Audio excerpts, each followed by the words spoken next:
Now I'd like to talk with you on your study, the results from the 4-year follow-up of the response trial, which is a phase 3 study comparing Ruxolitinib with best available therapy for the treatment of PV. So, Dr. Kiladjian, tell us about your findings with this study. So, you know that the response study was really important for us to show that Ruxolitinib was a good drug, efficient drug for Polycythemia Vera patients who failed or were intolerant to hydroxyurea, so as a second-line therapy. So the point we showed this year is the long-term efficacy and safety of the drug, because we didn't know. We know, for example, that in myelofibrosis and also in the response study on the first analysis after 32 weeks, that this drug induces a slightly higher risk of infection, especially viral infection like herpes zoster infections, things like that. So this was a concern. We also observed at the early evaluation of the response trial a bit higher incidence of non-melanoma skin tumors in patients treated with Ruxolitinib compared to the best available therapy, taking into account that by definition this was a second-line study, though all patients had received a long period of hydroxyurea, and hydroxyurea is known to give skin toxicity. So the sequence of a long period of exposure to hydrea followed by Ruxolitinib could have increased this risk. So these were, for me at least, the two concerns: to be safe on longer exposure. So the results are quite encouraging for this safety point of view. In particular, the risk of infection indeed decreased over time, the incidence, let's say, of viral infection. So at the end, it was less than observed at the 80-week analysis, this 4-year analysis, so good signal for us. And in terms of skin lesions, also, there was quite stable incidence over time, no increase, but importantly, what we saw is that there was a huge difference between patients who had a history of skin tumors before starting Ruxolitinib and those who didn't have, with a very higher risk in patients who already had before Ruxolitinib some basocellular carcinoma or keratosis, actinic keratosis, etc. So for me, this now, for my patients, for example, I have a series of dermatologists in my institution who follow the patients with me prospectively every 6 months, those who are at risk of developing. So they do much better than me to detect the skin lesions. So, and they can sometimes find something, remove a lesion and be safe. So I think this is an important point, to have this active and prospective follow-up also by a dermatologist, especially in patients who had a long history of hydrea and some keratinic keratosis, actinic keratosis lesions, etc. So this is important, I think. Okay, and I also find that to be a very noteworthy point, as I had a spot on my leg that I mentioned to my doctor, and he immediately called in a dermatologist, and ended up that I had a basal cell that needed to be removed.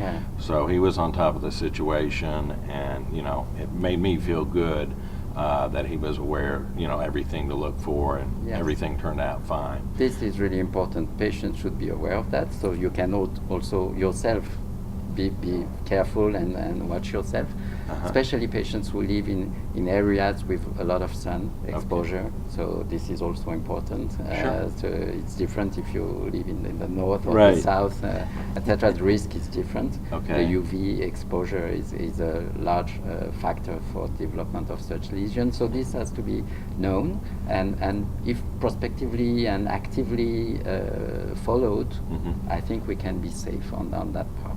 Okay. All right, good. One other point that I'd like to bring forward, I looked and kind of reviewed the frequent adverse events in the study, and one of the things that I noticed, I also take Ruxolitinib, that's part of my combo therapy, and I experienced weight gain.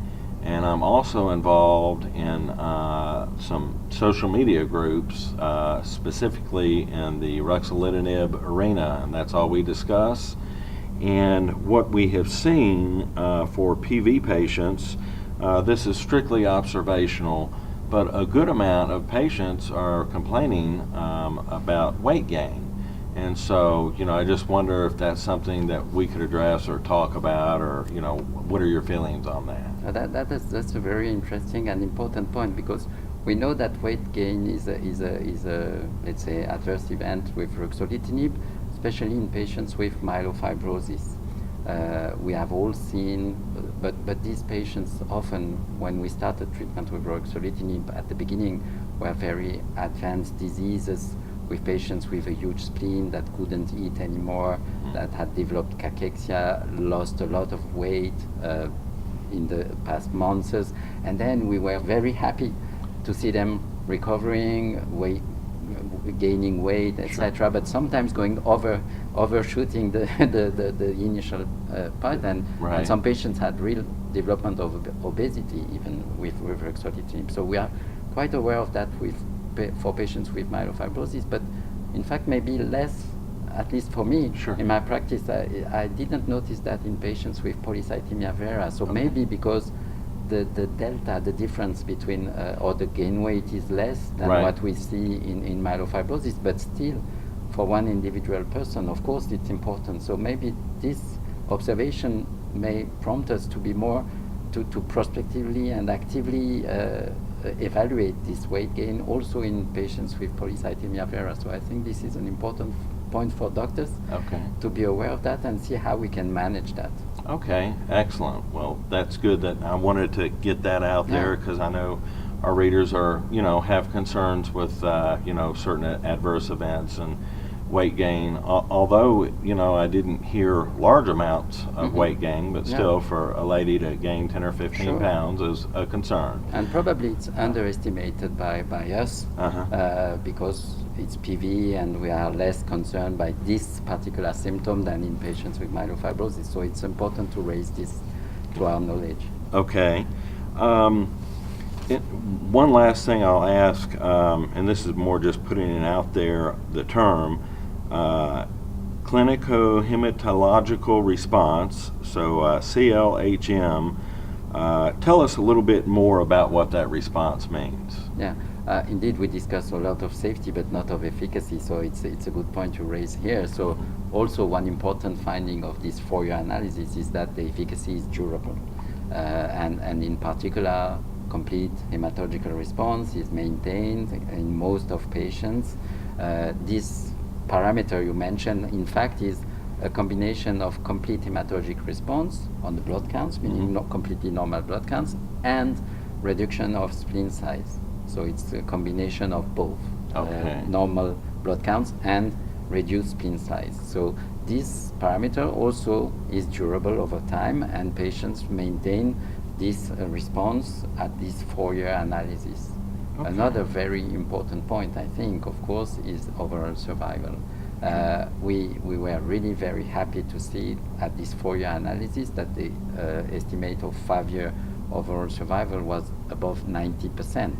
That is, for us, a big, big thing, because we know that PV patients who failed to hydrea had a poor prognosis, and this is a bad sign for the evolution in the future. So in this population of patients, having such a good overall survival is really an important point that has to be confirmed, of course, with longer term, but it's a very important starting point and a very good signal, I think, for us.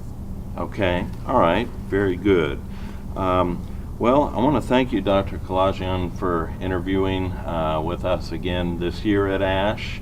And this has been David Wallace reporting for PV Reporter from Atlanta, Georgia in 2017.